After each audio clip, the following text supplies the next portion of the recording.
The problem in New Zealand, we're not like any other jurisdiction. There was an ESR deceased driver study between 2004 2009 that found 48% of deceased drivers had used alcohol or drugs, and around a third of them had used cannabis with or without alcohol and other drugs.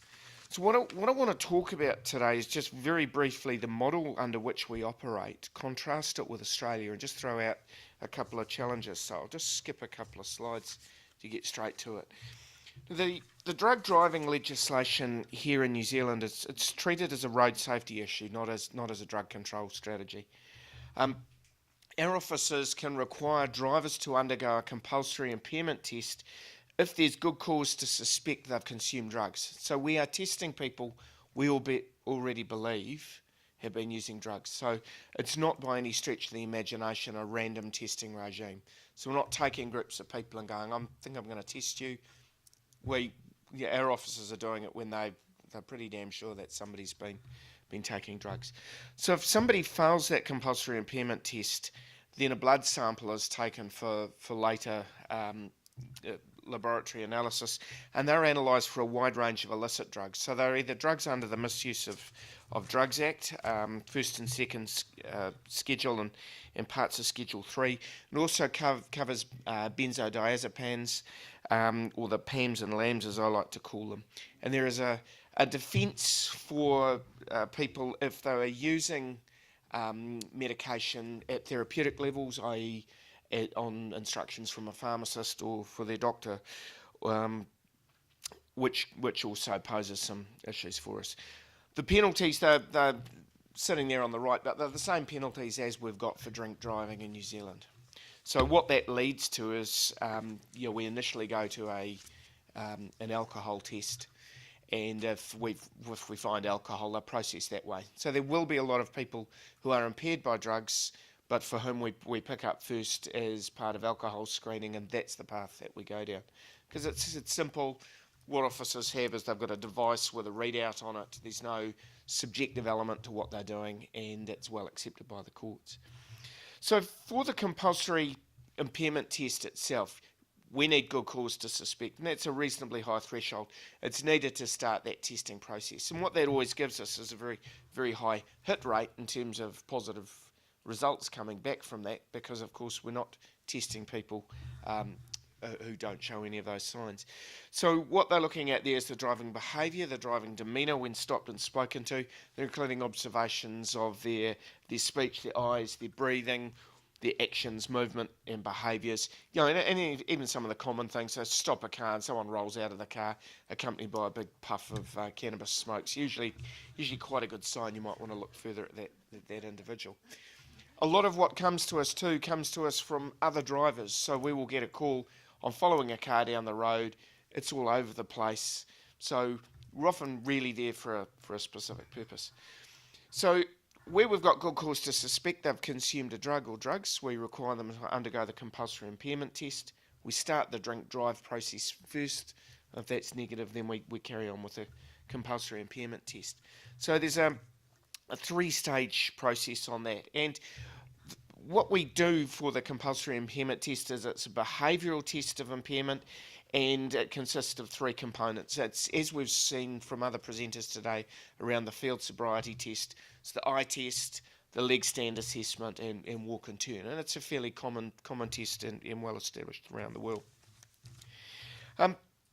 Now this is where it starts to get challenging from my perspective, is because over the last 5 years, in comparison to the number of people out there potentially drugged driving, we've apprehended, to put it colloquially, bugger all.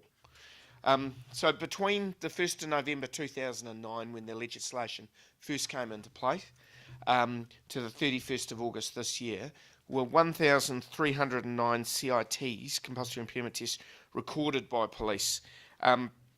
My belief is that we under-record, and you'll see that on the third bullet point. We've actually sent 1,315 blood samples to ESR for testing, so there's a little bit in there alone. And there were 44 offences relating to failure to remain or undergo compulsory impairment tests. 89% of those blood samples tested positively for drugs. both CIT and hospital samples and detecting about 1,445 drugs, and the majority of that, about 58% of that was cannabis, and about 21% of that was meth. While it seems a really high hit rate, 89%, you think, wow, that's a really good screening program. It's not. So we're screening people we already know to be impaired. So the odds of them not having something in them before we even start the process are relatively low. There's 142 blood samples didn't detect any drugs, and 98% of them detected more than one drug. So about a fifth of them detected polydrug use. So the impact of enforcement is, over this 5-year period, we've charged 962 offenders and 804 cases were finalised in court, and there's still 53 pending. 799 or 800, shall we say, were convicted and sentenced, and 105 cases were withdrawn for a variety of reasons. And we detected 5 offences relating to transport drivers, transport licences, commercial drivers in general.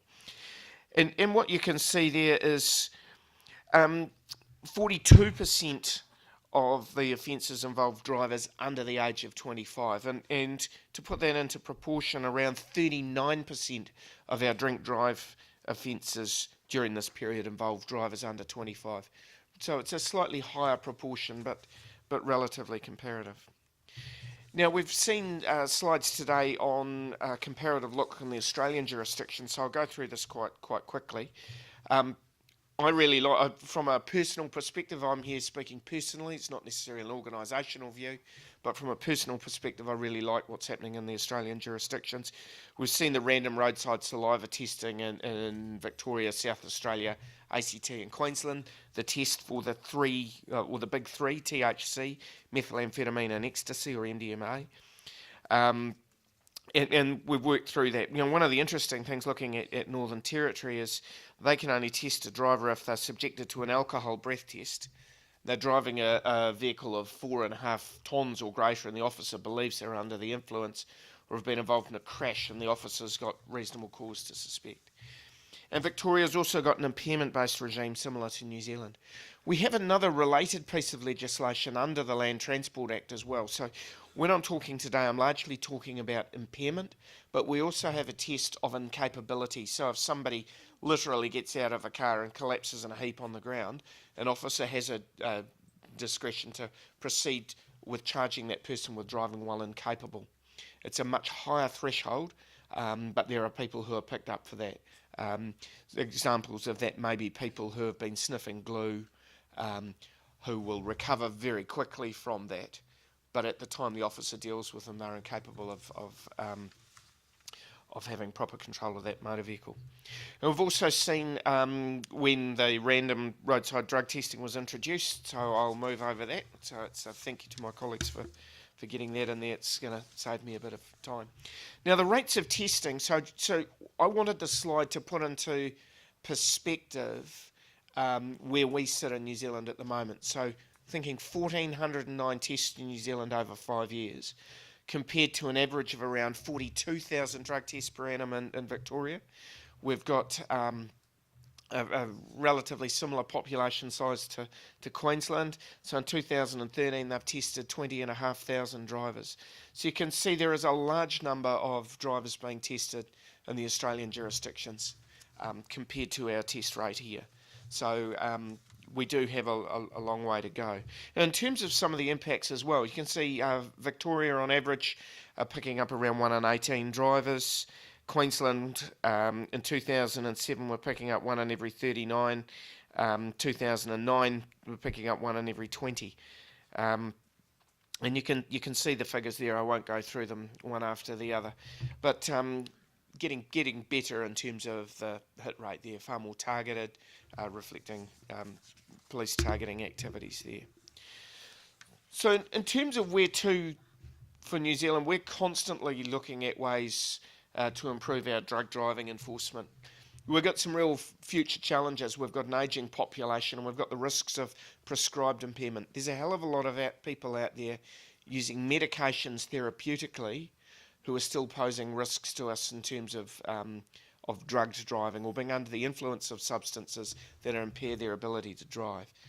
Under Safer Journeys, the aim is to move New Zealand towards a robust, cost-effective approach to random roadside drug screening. So, absolutely welcome where we're getting to today.